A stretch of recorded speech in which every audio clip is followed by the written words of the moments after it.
Now, so this is the last session, so kudos to everybody who stayed till now. So we're going to, I'm Joanna from Groningen. I'm joined here by an excellent panel, Dr. Magdy, who's going to be my co-chair. We lost David, unfortunately, but we'll go to the first presentation and we jumbled up the order. So Marta Kałużna is going to talk to us about the impact of left circumflex coronary artery ostium, stenosis, and outcome for patients after PCI of unprotected left main.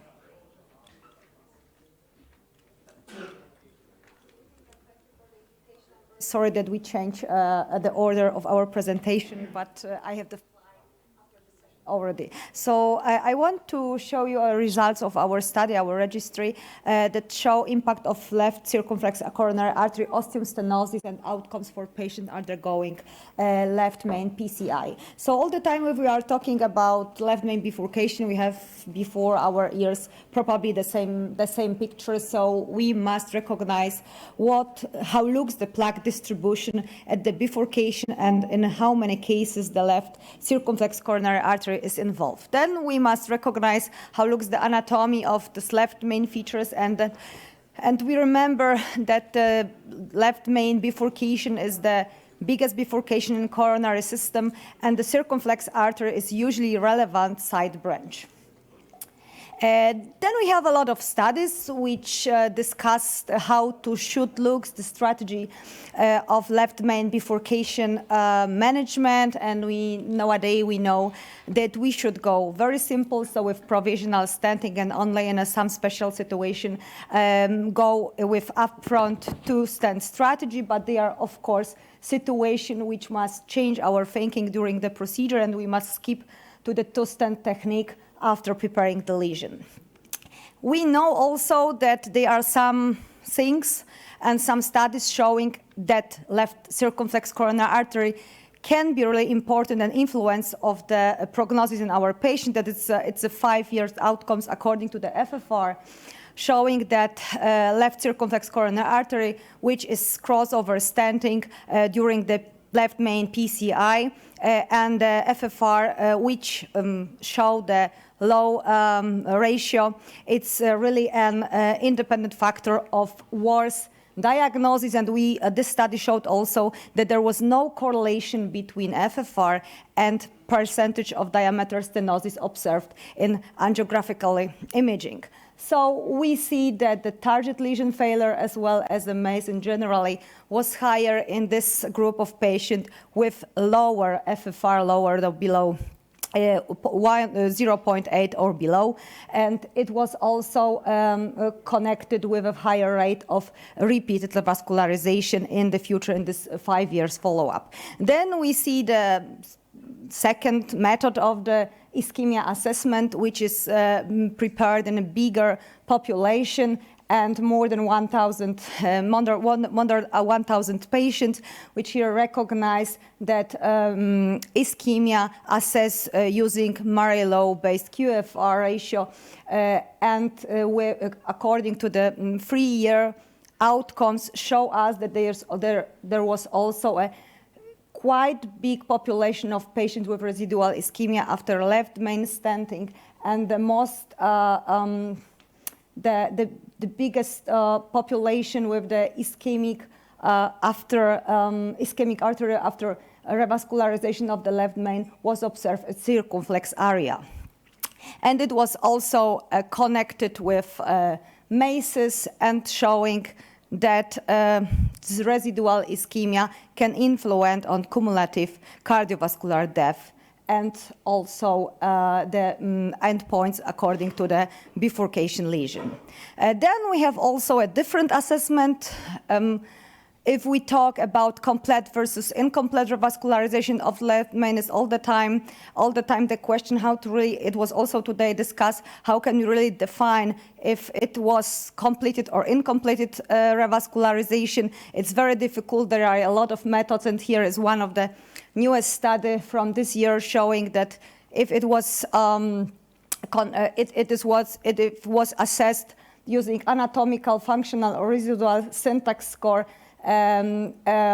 scales, it doesn't show the differences, but if the authors use residual Jeopardy, the scale is a very old scale, which was published in 1985, also based on angiographical assessment, but with a different segments, with many different views of coronary angiography, showing that also this residual Jeopardy score shows that if it's high, it shows that the death or myocardial infarction rate is higher in this population. It was specially shown according to the circumflex coronary artery.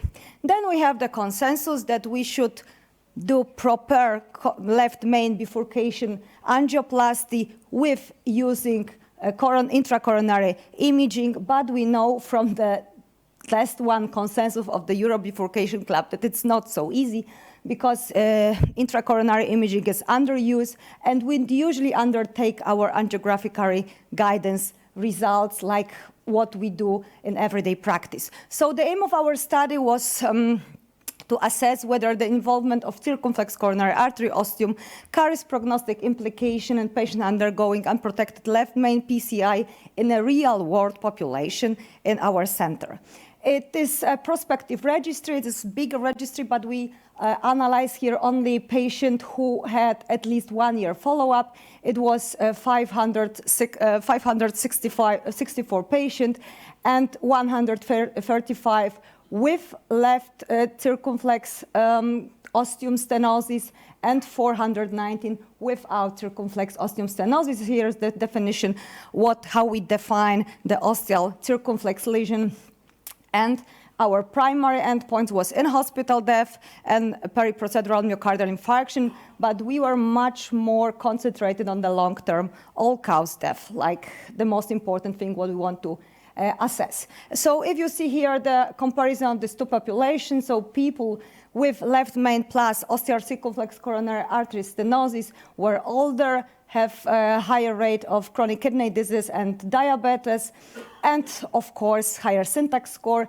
And here the disease was much more diffuse, with a bigger number of calcified left main and a bigger number of severe right coronary artery stenosis. And if we compare the interventional procedure characteristic, of course, our patient with circumflex coronary artery had much more often two-stent strategy up front. But you can see here about 50% of patients undergoing also stenting of ostial circumflex, of course, according to the operator decision, usually due to the carina shift, plaque shift of dissection in the left circumflex coronary artery. So if you see here, if we have used two-stent strategy, we are really fall in love in DK crush. I am from the center from Professor Maciej Lesiak, so everybody by us should learn how to do it. So it was our favorite method to treat this patient. And if we compare the periprocedural complication, there were no differences in these both two groups. And the intracoronary imaging was not analyzed in this study because the rate of intracoronary imaging was quite low, about 55.8% in all population, with a little bit more often taken in this group without circumflex coronary artery involvement. So if you see here the 7 years follow-up, the median was almost 4 years. We see here no differences between this population with left main disease without circumflex ostial stenosis and with circumflex ostial stenosis. And here, if we compared 3 groups of patients which were analyzed, so left main plus circumflex, left main plus LAD, and left main plus circumflex and LAD ostial stenosis, there was also no differences in this long-term follow-up. In this group of patients with circumflex ostial stenosis, there were also no differences in all-cause mortality if we compared group with one-stent strategy to those with two-stent strategy up front. And if you see here the all-cause mortality in this group of patients without ostial lesion and circumflex, but who were treated also with the second stent implantation due to the operator decision, the all-cause mortality was also quite low, so about 20% in the 7 years of follow-up. So the conclusion of our study is that left main PCI is generally determined by the stenosis in the circumflex coronary ostium, but also by atherosclerotic lesion length and difficulty of coronary side branch access. The circumflex ostium involvement in left main disease PCI was associated with increased long-term mortality, which is highly beneficial for heart team decision-making process. And there was no significant differences in long-term mortality between groups treated with 1 or 2 stent strategy. There were also no differences in the long-term mortality regardless of coexisting circumflex osteostenosis or LAD osteal lesion.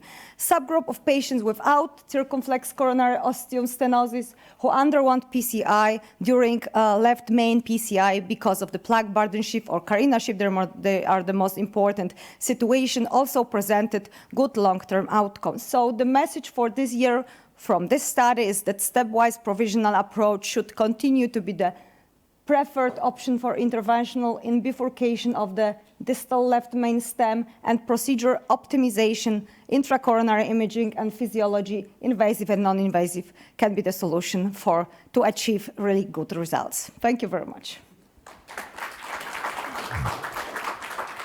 Thank you very much. Let me ask you the outcome you judge on the angiographic restenosis or the clinical outcome of those who are left with residual stenosis in the CX. We didn't have the angiographical follow-up, so it was only clinical outcomes, all-cause mortality. We didn't make an angiographical assessment in this patient. And what is the best treatment for restenosis of this notorious site of this ostium CX in the study? Based on this study, yes, we didn't do a detailed analysis of the. It's also preparing for the next publication. What kind of strategy did we use mostly in treating the restenosis in this patient? But they were not analyzed in detail because it was not the scope of the study. And it was analyzed only all-cause mortality, so we do not know the patients were also treated in different hospitals later. Very good presentation. I wanted to ask you about the impact of length of lesion on circumflex. Have you considered that, or? We didn't consider that. It was also the question I was preparing this presentation. We tried to make analysis also based on our intracoronary imaging, but the group was very small, and we decided to do not make because it was not statistically significant. So it was not assessed. We didn't also assess it making our coronary angiography image. So it was not analyzed. Thank you very much. We're going to move to the next presentation of the. No, it's. One more question. In patients treated with provisional stenting, do you have the information on the proportion of the patient with a circumflex-oriented stent? Yeah, it was 13.6% of patients treated also with additional stent in patients without circumflex coronary artery lesion at the beginning. Yeah. Thanks. Thank you very much. Thank you. So the next presenter is Dr. Sunao Nakamura, calcified lesions in left main bifurcation area, how to deal. Okay, this is a very fractional one. So just enjoy my slide. Anyway, I need to catch also H30 international flight, but always ready first. Anyway, PCI for calcified left main lesion is very difficult. This is the minimum requirement of the left main PCI. So IMAS is very indispensable. Also, you need a Hawkeye. Basic preparation is very important. Evaluation of the calcified lesion and the skill. And selecting the appropriate devices very important. We have a very nice ablation devices. Diamond back, low tension selecting a shock cable cutting balloon. Anyway, each devices have the characteristics and the future. The rotor, the high speed rotation is a linear manner. Diamond back, left frame manner. And the shock, you already know, the laser and the cutting balloon, high pressure balloon, you already know. And the good target and the weak point, we have a different. The risk of the complication is also the different. This is just a schema. Maybe you don't believe me. This is just like a schema, like this. The follow the guardian bias, the movement is like this, the developing in a linear manner. The diamond back is something like this. So developing in a left plane manner and back and forth. So sometimes can cut this part. And also diamond back can aberrate in this kind of the situation. Shock wave, you already know. The frequency, the waveform, the disrupt, crack of the calcium. The first learning point is understanding the characteristics of each device, what kind of rule following a track, developing only the calcified region or the others can change the developing position with a changing guide angle, a guide catheter angle. So keep high level understanding the principle of the technique of the steering ablation device is very important. So look at this. This is a calcium Letman lesion. The left panel shows the ceiling of the Letman. The middle panel shows the bottom of the Letman. Actually, use of the imaging device to identify the precise location of the calcification is very important for noticing the calcium and checking the location of sign of thickness is indispensable. This is the case. The ceiling of the Letman, we can see the calcium region. If you look at this, the OCT picture plotted the calcium the ceiling of the Letman. This is within the range of the rotor. So we can see the shape and the thickness of precise location of the calcification. This is very good target of the rotor. So something like this. The targeting and then a good skill and then a finish. Targeting and then a skill and then a finish, and we have a very nice opening up. But anyway, actually, this patient have a severe stenosis. Shrink of the stent side due to the maybe record the big calcium lesion. We already reported that. The point is, actually, so in Japan, 1/3 of the population is more than 6 years old. We have millions of HD patients. In the case of HD patient, we have not so good clinical outcome. So please be careful. So in the case of HD patient, it is highly probable to stent record a chronic phase. So we should take into account the patient's systemic condition, especially CKD dialysis. This is the case of significant ISR, the bottom of the Letman, not good target, or this is not good target of the rotor. So we can use a diamond back this lesion. Rotor bar in a linear manner, the rotation to the rich plane manner, the diamond back. So this case, we can do the diamond back or debarking, and then like this. According to the wire bias, actually, the nice debarking, the eccentric neoantimal hyperpressure calcified part, and then high pressure ballooning and stenting, because of the effective plaque reduction, large lumen could be achieved even multiplayer the stenting cells. About the calcium nodule, I already showed that this is a calcium nodule. In this particular case, using IBAS, that we can see the severe stenosis with the calcium nodule. And in this case, because we use a diamond back system, and we can dilate very appropriately. But just 1 year later, the patient coming back to the acute heart failure because of the stenosis of left main. So patient was sent to the bypass because the eruptive calcium nodule has a very worse clinical outcome, we already know. So we should be very careful. This is a stenosis in the left main is a very, not good. We lead a patient collapse. This is a very simple case, looks very simple case of left main. But the point is that we have a calcification on the ceiling of the left main.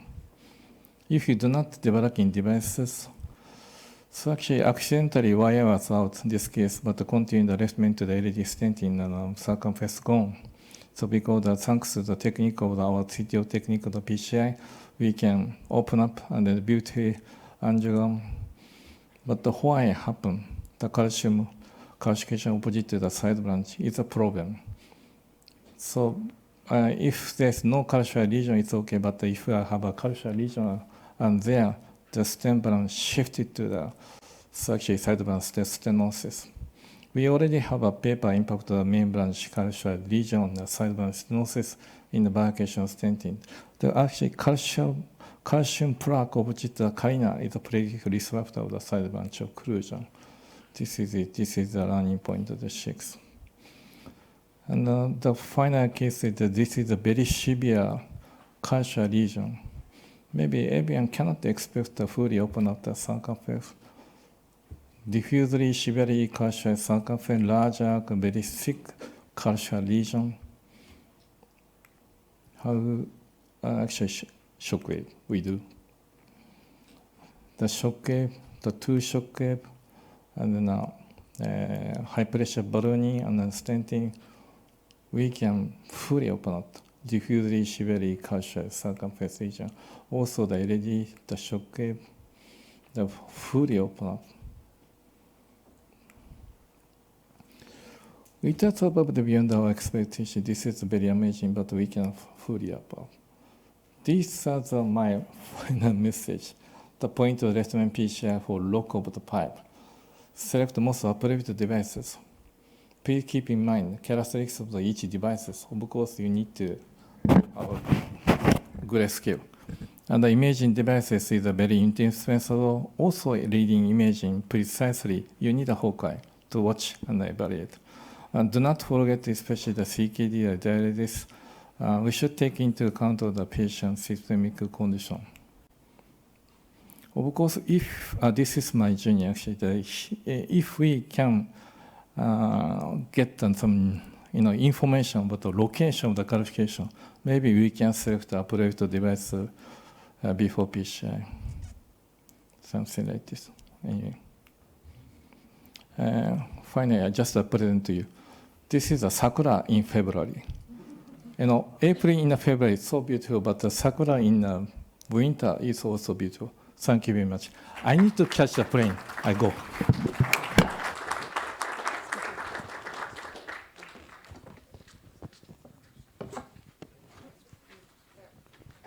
I guess so. We don't have time for questions because he's leaving, but maybe we can discuss it ourselves. Yeah, exactly. No. I guess my question will be, so we had this discussion about using only DCB and those calcified left mains, but on the flip side of it, I suppose, if you have one of those big nodules that can recrush your stent, I mean, does anybody still think about using stents that are have more radial strength or thicker struts to prevent this from happening, or is this the thing of the past? So, I don't know. Does anybody want to answer? I think the problem with the calcium, this is a challenge. You have to remove it. So I was going to ask him, maybe we can ask Francesco and Ahmed if there is advantage of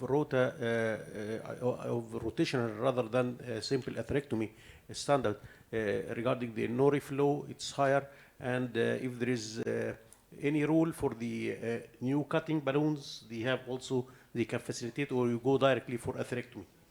So the question is very difficult. I cannot, give final advice. For sure, I think that in this presentation, what was really correct is the fact that the ROTA has a wire bias. So when selecting the device and when applying it, we should take in account this, because alternatively we will not get in contact.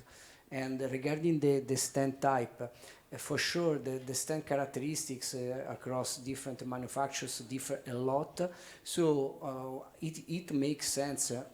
Overall, the 3-link stents tends to have higher radial strength, and for some manufacturers, for bigger sizes, there is increased thickness of the device, like from the Onyx one. So it changes. Let's go on. All right. I'll introduce the next speaker then. So TOLERANT study, a long-term outcome of state-of-art PCI versus CABG in the left main disease. Dr. Yoshihisa Kinoshita. Thank you, thank you, Chairman, and ladies and gentlemen. It's my honor to present my data in the EBC 2024. My talk is about the outcome after the PCI and or CABG in patients with left main coronary artery disease.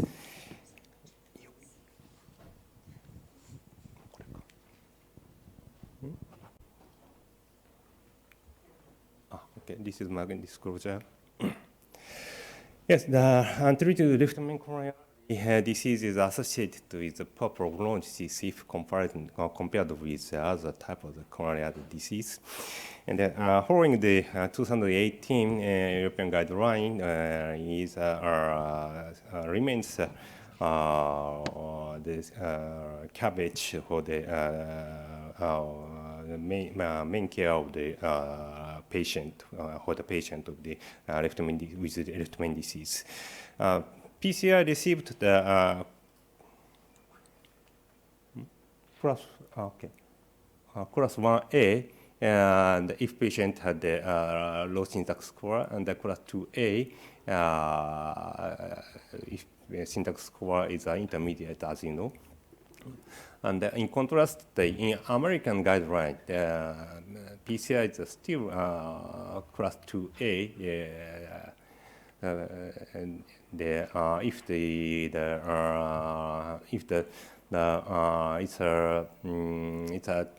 it's achieved the equivalent revascularization to that possible with CABG.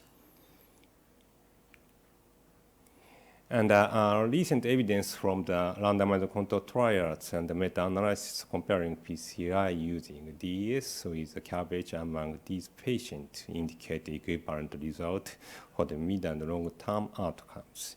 The optimal revascularization strategy for left main coronary disease remains controversial. Also, large and contemporary observational trials are still lacking. So this our TOLERANT study evaluates the clinical outcome of the PCI compared with the CABG for patients with left main coronary disease in the real-world clinical practice. And TOLERANT study is a multi-center cohort study which enrolled all consecutive patients who underwent left main and left main PCI and CABG from the January 2009 to the December 2020. And that is not randomized trial. So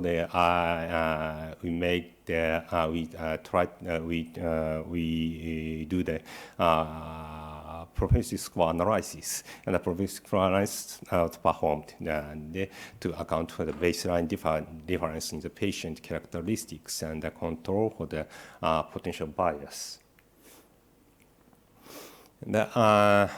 So the definition of the left main coronary disease is more than 95% diameter stenosis by visual estimation, or 50 to 75% stenosis deemed hemodynamically significant using the non-invasive or invasive means of the testing.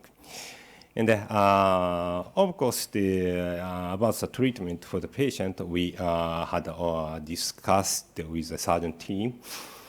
And the patient who refused participation in the study when we contacted the follow-up was excluded. The primary outcome is a major adverse cardiac event, which was defined as a composite of all cause of death, myocardial infarction, and stroke. Secondary outcome is each component of the major adverse cardiac event, as well as cardiovascular death and the stroke, any cardiovascular death, and any revascularization, in the hospitalization for heart failure, and major bleedings. So this is a basic clinical characteristic.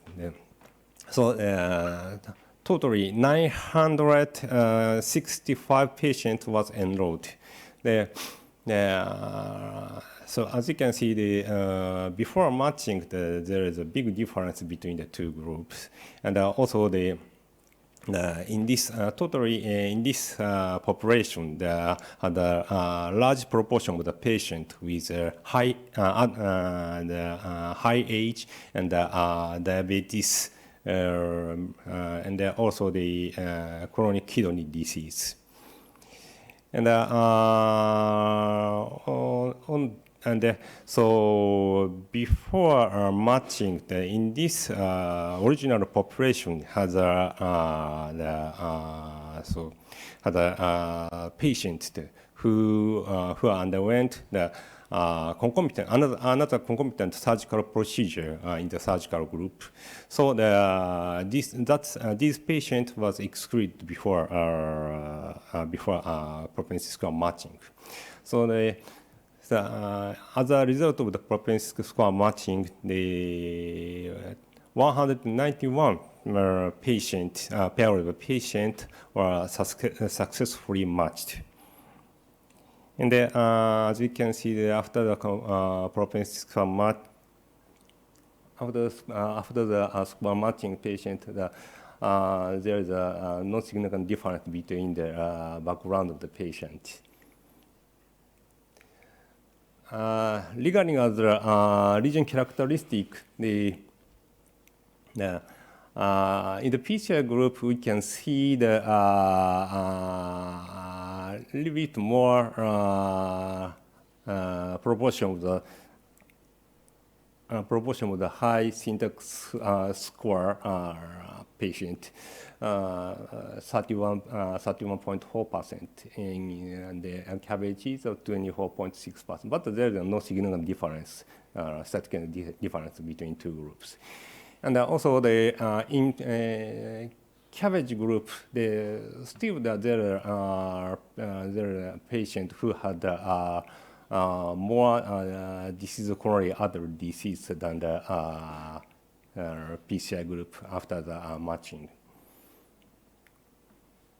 This is a procedure data. As you can see, in the 99% of the patient, intravascular image guidance PCI was performed in the PCI group, and also the debulking device such as rotational atherectomy or directional atherectomy were used more than the 20% in the PCI group. And the single stent strategy is commonly used in this group, and in the very few cases we could finish our procedure without stent. Almost in this patient was performed aggressive debulking, like using by the DCA or rotational atherectomy. In the in the CABG group, the off-pump mainly the off-pump CABG was performed. And this is primary and secondary outcomes. The median follow-up is 3.9 years, and primary outcomes is primary composite outcomes rate is 8.9% in the PCI group and 15.2% in the CABG group. There is no significant difference. Each component of the primary outcomes, there is no significant difference in the total death and myocardial infarction and the stroke. And about the secondary outcomes, also there is no significant difference between the two groups, cardiovascular death and any revascularization, heart failure hospitalization, and the major bleeding like this. But there is some limitation in this study. As I said at the first of this presentation, that this is not a randomized trial. So even though the propensity score matching were performed, but total elimination of the potential bias between the two groups was not possible. And so it's unclear whether the generalization of these findings for the other countries is possible, I think. And this, ladies and gentlemen, this is my conclusion. The PCI in patients with the left main accumulated disease showed a statistically insignificant difference in all causes of death, myocardial infarction, or stroke compared with the CABG. And also, there is no significant difference between the two groups about secondary outcome, including any revascularization. Thank you for your attention. Congratulations, Dr. Kinoshita, for your interesting presentation. The patient who went to surgery, what was the indication? Complex coronary multivessel disease or complex left main disease? Yeah, thank you for your question. The most important condition had the patient has the left main disease. Of course in many cases we always, as I showed here, that we always discuss with the surgeon team. That means that this case, this case is a very complex left main disease, especially including the left main distal bifurcation stenosis, or left main plus any other vessel disease. You leave me a little bit scratching my head because you took patients with really extremely high syntax score that was higher even in the PCI group, but you actually have such low event rate compared to bypass. It's mostly driven, I think, by MI, but yeah, can you explain that somehow? Yeah, thank you. Actually, we are surprised to see this result. In my impression, before the making of matching, I really thought that our syntax score is surely higher in the CABG group. But I think that in this, when I saw that in this result, that is maybe as a background, it's depending on the characteristics of Japanese patient. So the Japanese patient, especially older patient, actually don't want to choose CABG. Yeah, the other point in the study that the measure technique used in left main bifurcation lesion, it was provisional stenting, 90% of patients. That means complex bifurcation lesion was not there. So maybe this one of the factors that balancing the good results. Yes, thank you so much. Actually, so many Japanese doctors always try to finish the single stent strategy, even in the complex left main bifurcation case. As I show here, that we usually use debulking.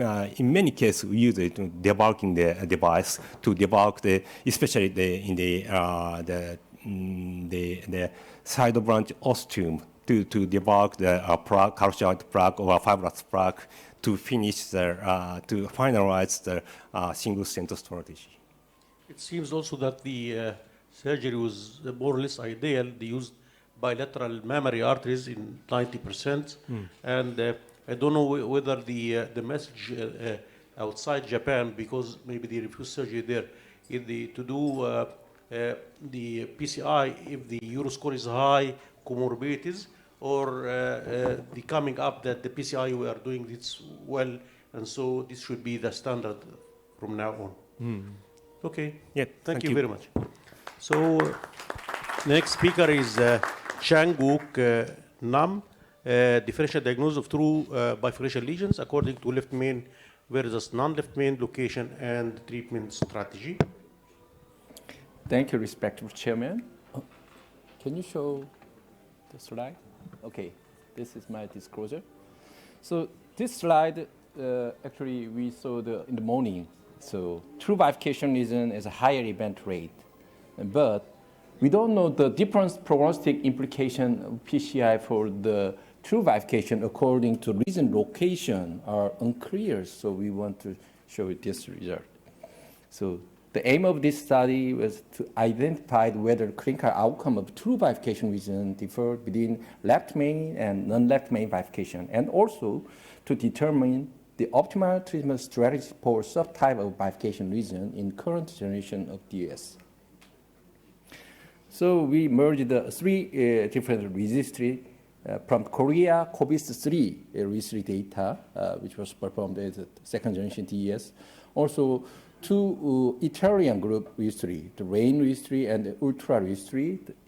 They also use the second generation DES. So we called this merged registry as Ultra Bifurcate registry, including more than around 7,000 of patients, but we excluded several patients, and then finally we analyzed 6,500, more than 500 patients, and divided it 25% is a left main bifurcation, true and non-true is 44%, and then more than 6%, around 6%, and then non-left main bifurcation is 75%, and then well-balanced true and non-true bifurcation. So primary endpoint was MACE, a composite of cardiac all-cause death and myocardial infarction and TRR and stent thrombosis around 3 years, and secondary endpoint is following. So sorry for the very busy slide, but baseline clinical characteristics is a little bit different, but not so significant. Diabetes rate is around 35%, and CKD is a little bit higher in left main bifurcation and true bifurcation lesion. And mostly stable coronary artery disease around more than 50%, and ejection fraction is not so low, and very similar clinical characteristics. And about the angiographic and the procedural characteristics, left main is all the patient is left main, and then non-left main bifurcation mostly LAD and diagonal bifurcation reason. And true and non-true is divided as a circular analysis. And then about the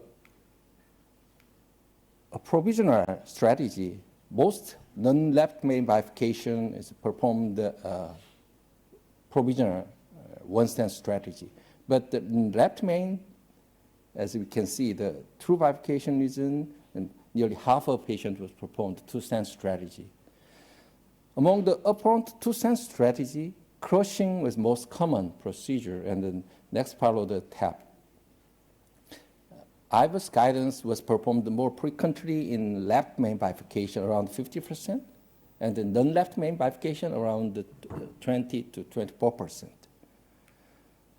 And about the technique, the kissing balloon was performed in left main, more true bifurcation is 82%, and then non-left main bifurcation is around 70 to 60%. But the non-left main bifurcation more performed the POT technique. So we can see the more details about the diagram. So treatment strategy for bifurcation according to lesion location and type. First, we can see the left main bifurcation. As you can easily understand that the upfront two-stent strategy is more common in true bifurcation lesion compared to non-true bifurcation lesion, around lesser than 10%. And purport kissing mostly, and POT was more, POT and report was around 30%. But in non-left main bifurcation, definitely you can expect the upfront two-stent strategy is relatively low, but true bifurcation lesion around 20%, but non-true bifurcation very rare performed. And then kissing balloon technique also instance is relatively low, and but the POT technique is more frequently in non-true bifurcation, non-left main bifurcation lesion because we prefer the provisional one-stent strategy. About the MACE, the primary endpoint, left main bifurcation, true bifurcation region has a higher event rate, so around 20%, and then non-true bifurcation region is 13.4%, definitely different. About non-left main bifurcation, even though true or non-true, there was no difference in clinical outcome, so there was an interaction, P was positive. When we focus on the left main bifurcation, in true bifurcation region, as we already, left main bifurcation is higher event rate, especially in true bifurcation region, there is no difference between one stent and two strategy. So it's more high event rate in that region. So even though it's a left main bifurcation, but non-true bifurcation, if you performed two stent strategy, relatively higher event rate compared to provisional one stent strategy. In terms of non-left main bifurcation region, whatever you do, true bifurcation region or non-true bifurcation region, one stent or two stent strategies are not different outcome. So I may say it's in non-left main bifurcation, you can treat it as definitely provisional approach, whether it is true or non-true bifurcation region.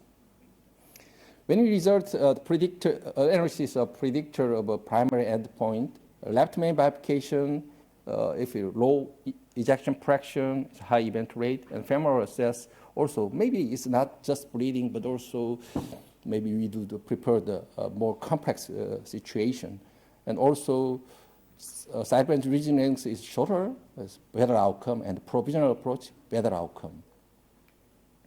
In non-left main bifurcation, CKD, femoral access, low EF, and diabetes was positive. And non-left main bifurcation and the thin use of a thin strut and the kissing balloon was a better clinical outcome. But this is an observational study, so there is some limitation, and there is no QCA analyzed. And then non-left main bifurcation, very low percentage of two-stent strategy. But we can conclude like this slide.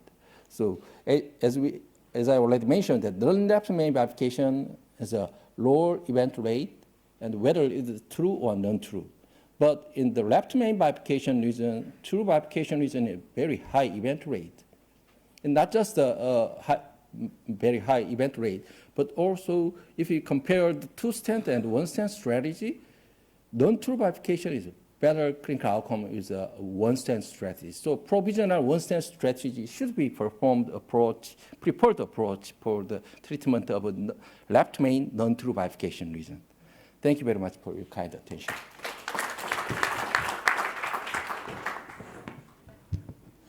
Thank you. Very, very interesting data. Well, I think that the use of two-stent technique in distal left main in this group was more than 50% of cases. Mm-hmm. And I think that the anatomical characteristic of lesions might induce you to use two stents. Yes. So the final conclusion that provisional is preferred when it's possible, not always. Yeah, yes.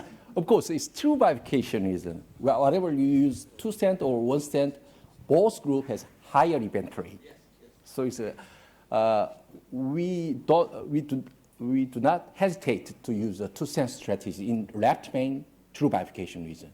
But if left main non-true bifurcation reason, it will be better to try the provisionally. In both groups, it was imaging-guided intervention in all the patients, or only with left main? In left main bifurcation, I was image guidance around 50%, but non-left main bifurcation is lesser than 30%. So you can also assume that the results could be related to use of imaging in some patients more than the other.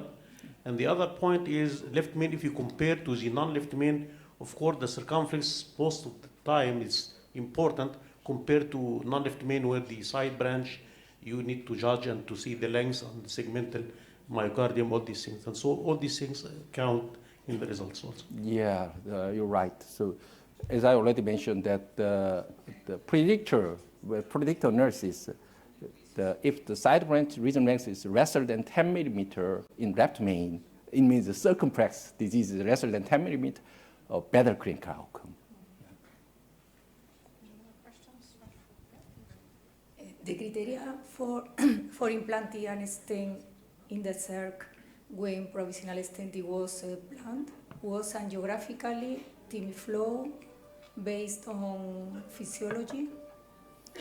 Actually, we don't have a physiology approach instances, but for us, because it's a merged of two different countries, so we don't have data in this study. But I prepared when I, honestly, for me, yes, I very prepared the physiology guidance of circumflex procedure disease making. Reassuring to see that it sort of replicates a little bit of EBC main data, right? So with one stent is better.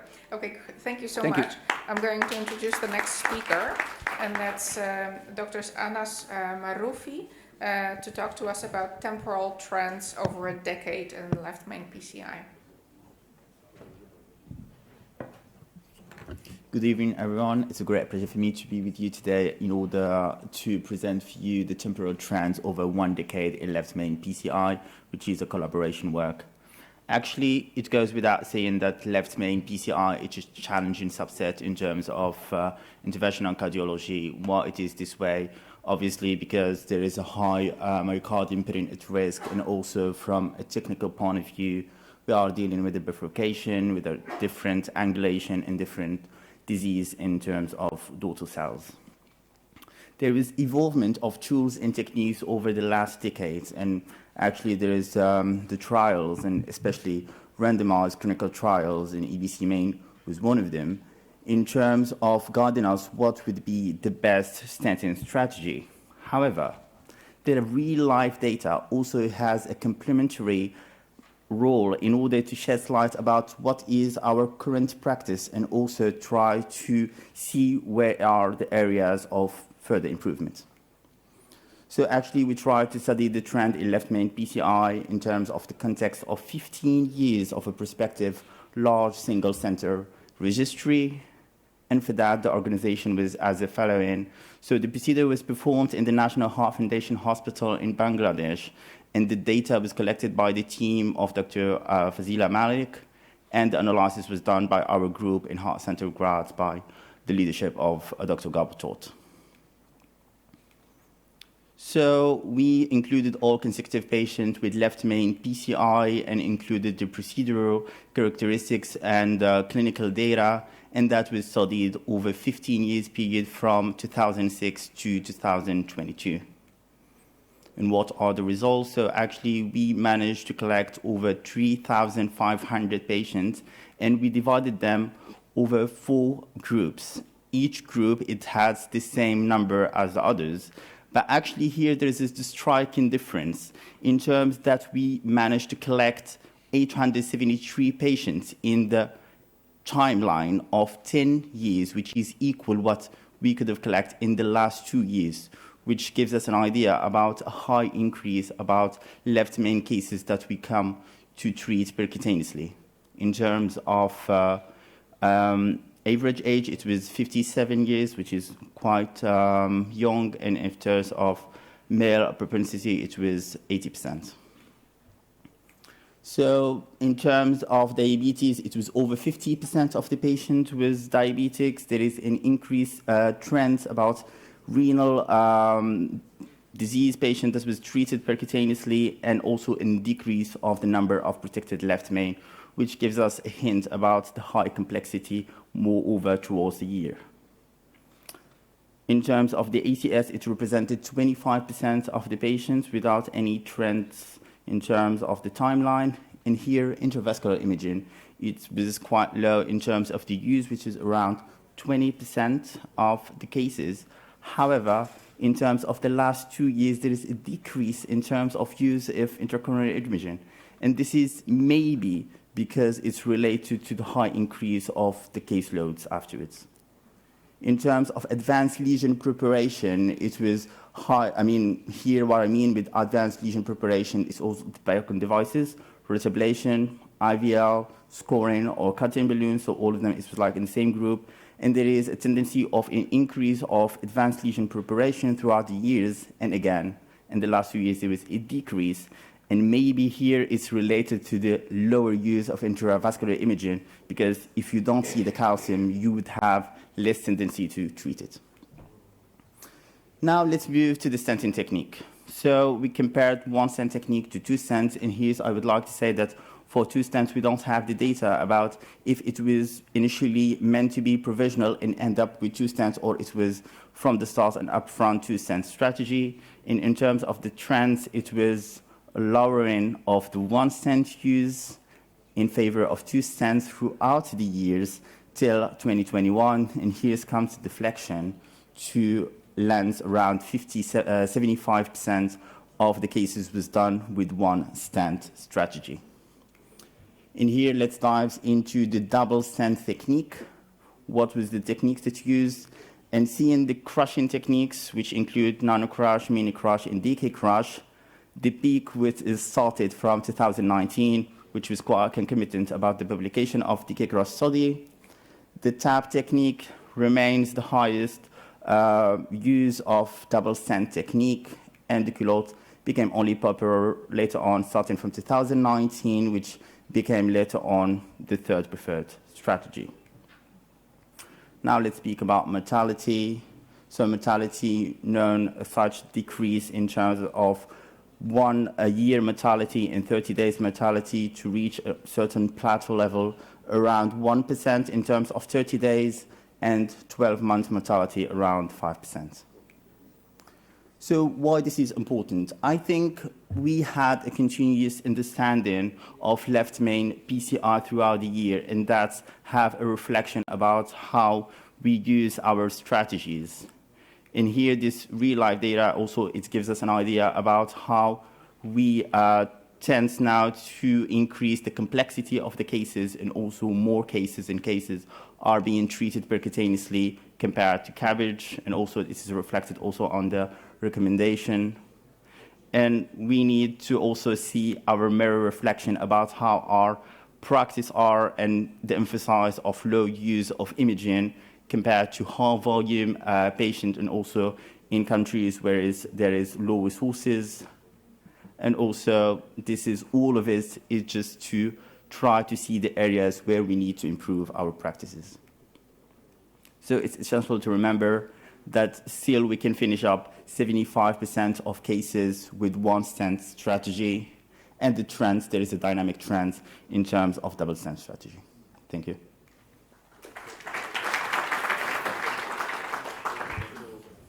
I think the most important is the learning curve that had increased all over the world in the past maybe 10 years, that previously it was only shown in the live transmission in the conferences.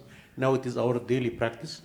And that's why maybe some specialists like CTO, some people only are doing, but left main, all the intervention cardiologists are familiar with. But we congratulate you for the outcome, and the, of course, we should, the other point is we should respect the economy of each country. Maybe not everybody is allowed, like my country, also to do imaging routinely. This is very important. Absolutely. Do you have any idea if Bangladesh has sort of a registration of all the outcomes of patients undergoing PCI nationwide, and is that compared, monitored over the years, or is that sort of a single center attempt to create that? No, actually, it was just the data about single center. It was not like generalized about the whole country of Bangladesh, so we don't have that. And also, it goes that I have to say that in terms of the sub-analysis, one stent strategy performed better in terms of mortality, so it was expected. Very interesting data. I have seen that in between 2016-19, there was an increase in the use of, 19 to 21, increase of the use of DK crush, and was associated with higher mortality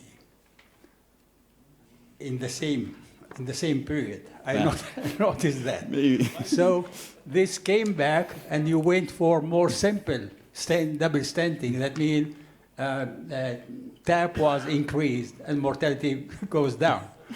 So, I mean, we is didn't dive into that details. related Yeah. to complex procedures? Maybe or what? also that could join also the learning curve. But I mean, I cannot say for sure that it was related to the DK crash. So, but still, I can only say that it was maybe related to two-stent strategy more. Yeah, absolutely. Well, thank you very much. Thank you. Can I present the last speaker, Professor Robert Jan Van Geuns from Holland. And I believe one of my fellows is working with him, Mohammed Reda. He recommended me to. Yeah, so Mohammed put quite some work in doing this analysis, so I'm happy to present on his behalf. And I asked him to look at our study we did several years ago, but I was intrigued by the combination of diabetes and bifurcation stenting in left main. So we worked on that for this, and we know if we talk about complex PCI, we talk about multivessel disease, and we talk about left main disease. Now, if you have multivessel disease, all these studies, it's pretty clear. If you have diabetics and multivessel disease, CABG is recommended. If you have three-vessel disease, no diabetes, you have a pretty good option to get away with your PCI. If we look at for the left mains, now we look for the XL trial, and from the XL trials we see there's no impact of diabetes. And that still keeps you surprising a bit. Now, there were quite some left main bifurcations in these, and also the left main bifurcation or shaft didn't have an impact. So, and then even if you want to look at higher numbers, so Stuart Head and Patrick and Peter Kaptein looked at 11 trials with 11,000 patients, 3-year follow-up, 4-year follow-up. You look at this table and we know all patients, diabetics, has a poorer outcome. I think I can use that mouse. No, on the top. Top button, thank you. Good. So we know the impact, all patients, and then the diabetics, they do worse. So they should be going for surgery, not for PCI.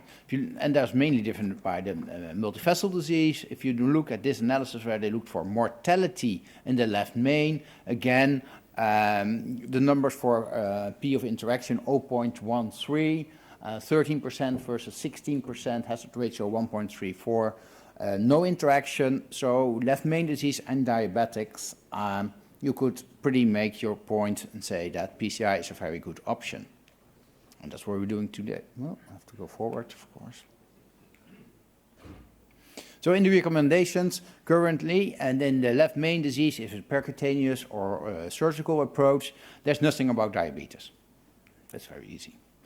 But we know from the study we have just seen on Bruno, and he was working on a little bit earlier today, on the huge COBUS-3 and the RAIN registry, bifurcations have a significant problem. Diabetes and bifurcations have a significant increase. So this is bifurcation data, 4,000, 5,000 patients. If they have diabetes, they do worse. Now, if you look at that table on the interaction, you have to really understand and try to see if there was diabetics and bifurcation, an impact through bifurcation or non-through bifurcation, because that's where I want to go. Now, there was no interaction on that segment. They even looked at 2 stents, no interaction. For left main, there was getting maybe some data which might be more interesting to have a little bit a look on. So still we have quite some specific data on left main bifurcation in diabetic patients is limited. And the stent technique on the long outcome we don't know so much. The aim of, therefore, for this evaluation, we did to study the impact of diabetes on left main bifurcations and to assess whether the stent technique influences the long-term outcome of left main bifurcation PCI. Now, I asked him to look at our ideal left main trial, which had 800 patients. We presented that at 2019 at the TCT. 818 patients, they were randomized versus Synergy with short-term DAPT or Science with long-term DAPT. I can show you, this is your Fischer-Kaplan-Meier curve. The P value there was 0.15, so no superiority, or the trial was officially non-inferiority. Again, no difference between the 2 strategies. So we had a nice data set. At that same year, we had the presentation of one of the fellows. Yes, 1 stent, 2 stents, of course. Every left main study you look at, 2 stents has an impact. So the log rank, the p-value for that one was 0.02, doing two-stent strategy doing worse. So we are doing this interplace, and you can put more arrows everywhere there between diabetes, one stent, diabetics, two stents, or no diabetics and one or two stents. The endpoints are pretty simple: MACE, all-cause death, MI, or ischemia-driven revascularization, or device-oriented clinical endpoint. And that's, I think, in the point of diabetics important, because diabetics have a lot of MACE events, but not always related to the device. So the baseline data we talk about, 800 patients. The diabetics, more females. The diabetics a bit more hypertension. And the number of stents, 1.8 versus 1.2, 0.05. So probably the number of lesions and the number of stents, well, there was no difference in this one. Just for your discussion, maybe we learned that from 2 presentations ago, IVUS in the whole data set of ideal left main was about 50%, 40%, a bit more in the non-diabetic patients. Statistical, no difference. So this was, I think, before the current guidelines that is a 1A for imaging during the procedures. Now, baseline data, slide 2, non-diabetic patients, and keep it away from the diabetics for the moment. What kind of procedures were done with the two-stent approach in the METS classifications? So a lot of provisional strategies with the main across the site first, at 80% of the patients, and in the two stents, then you can get, we couldn't differentiate that anymore, which is exactly a culotte or a crush, but at least the site first is a crush, and the two stents is a main across first is a tap or a culotte. That one we couldn't differentiate. Number of stents, yeah, of course, if you do two-stent strategy, is higher. Number of lesions treated a bit higher in the non-diabetic patients. IVUS, again, close to the 40%, and the two-stent strategy, always higher uses of IVUS, that's 55%, than if you have only one stent implanted. Now we'll put it to the side. The diabetic patients, a bit smaller group, we have to be honest, 127 patients versus 48 patients. The distribution a bit the same. A lot of tap culottes versus somewhat crushes, 25% was done in the two-stent strategy in the diabetics, so around 20% in the all over population.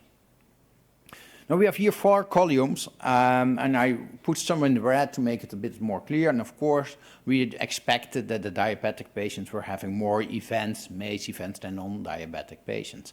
And it will give you already a hint if you look at the one-stent strategy versus the two-stent strategy. That's 18% or 19% versus 29% for the MACE. You see something on the target lesion revascularization, and I put a mistake there. The red one box is just a bit too low. That should be, of course, on the 12 versus the 27%, with a p-value of 0.01. This p-value is initially calculated across all 4 groups. So we have to dive in still a bit deeper to try to understand our conclusions.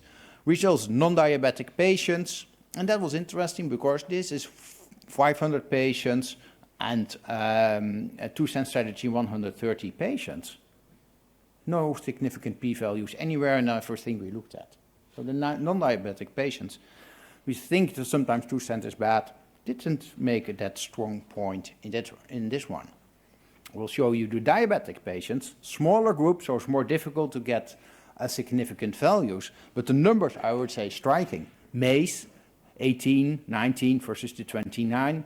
We need to have more patients. Maybe I can ask some of our Korean colleagues to work on this with me further on. And then we have the most report. We noticed that on the Doji, we already achieved in this small group a p-value of 0.02. Could be still, of course, a chance of luck that we find something in there, but the data are there, I think, numerically clear, and we found some statistical significances in this analysis. The multivariate analysis, if you do that more formal for the formal group, it is diabetics and the two-stent strategy. This gives you the multivariate analysis, which is positive for the stent strategy and diabetics. So we try to conclude it like this. Patients treated for left main disease with diabetes do have a higher risk of MACE. I think that was an open door. But the one-stent strategy, bifurcation, seems only beneficial in the diabetic patients. And then especially if you look at DOCI, because that's the lesion of interest in that part. Two-stent strategy for left main bifurcation does not have a penalty in non-diabetic patients. That's what we did see.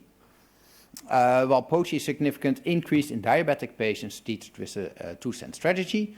So then considering the guidelines we have, I think that we are in one moment when we are looking at left main patient, and you know he's diabetic, and you think this will be an upfront two-stent strategy. I see there 5-10 millimeters of side branch disease. You might consider, did we do a good decision in the heart team, or is this patient still have a good option to have CABG instead of doing this procedure? Thank you for your attention.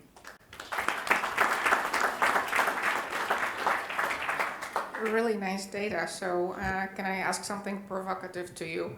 I guess if it's a little bit logical to me that for diabetics, the more stents, the more chance of instant restenosis and all the other problems. So should we there be also using drug-eluting balloons in the side branch?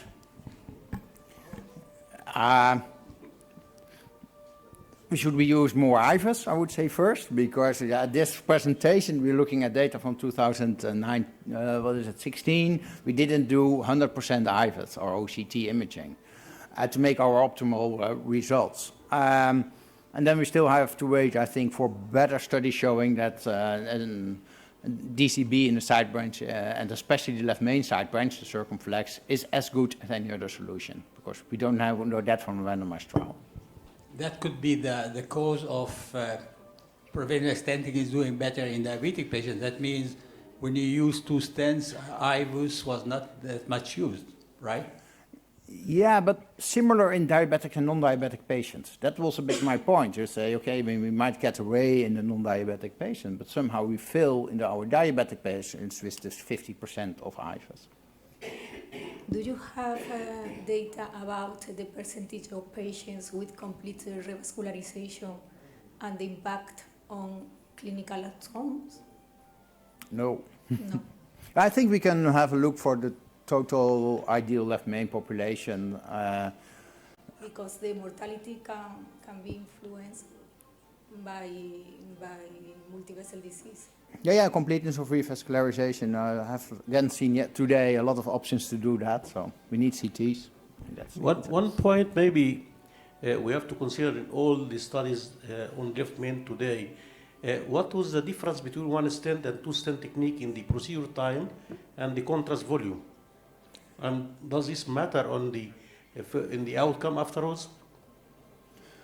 I haven't looked in that. We have it in the data. We have the contrast volume, etc. So we could on that. We are now looking at the 2 years outcome, and you see we have some early events. I'm not sure if the contrast volume is going to result at 2 years outcome significantly. It will, of course, have in the first days, in my opinion. Thank you very much. Thank you. Okay. So thanks everybody, great session. As we're still learning about left main, I guess I'll give it over to Goran. So Goran is not here, and I have been dedicated to substitute him. So we are at the meeting finish, and we have been able to respect the time. So congratulations for all the people that helped us in doing. So this was once more for us 2 years in which we think that it's impossible to come out without having learned something. This is a grit, and the grit aspect is the fact that we have also coffee break areas, dinners, when we have the possibility to have ideas exchange, and this is the spirit, to have ideas exchange. You saw that Eva dedicated a session to test with other people if his idea was good, and at the end I think that this is the stimulus that we can give each other, And we are more than happy about the fact that people from all over the world once more decided to stay with us for these 2 days. The fact that there is people from all over the world means that the topic is important and the ideas exchange is really paramount for the improvement of our clinical activity, and has an impact that is probably close to that of the trials and the guidelines, because we discussed a lot about the results of trials that are difficult to incorporate in guidelines, other guidelines that are not based on trials. So overall, it is very important that we see each other, we see the data collected across the world, so that we try to do our best. And probably we are all here since we want to improve. This is probably the other message that keep all of us together here. So once more, to facilitate the people coming, EBC group is doing as much as possible the efforts. For example, this city has been selected since direct flights were possible, and to respect this, we had conflicts for EBC members to be here, board members, so we decided to sacrifice the possibility to have all the board members here in favor of hosting at our best the people coming from all over the board. So this is a way to let you understand our hospitality commitment. So I think that I can congratulate for all the people that is here. Thank you very much, and see you soon next year. Thank you very much.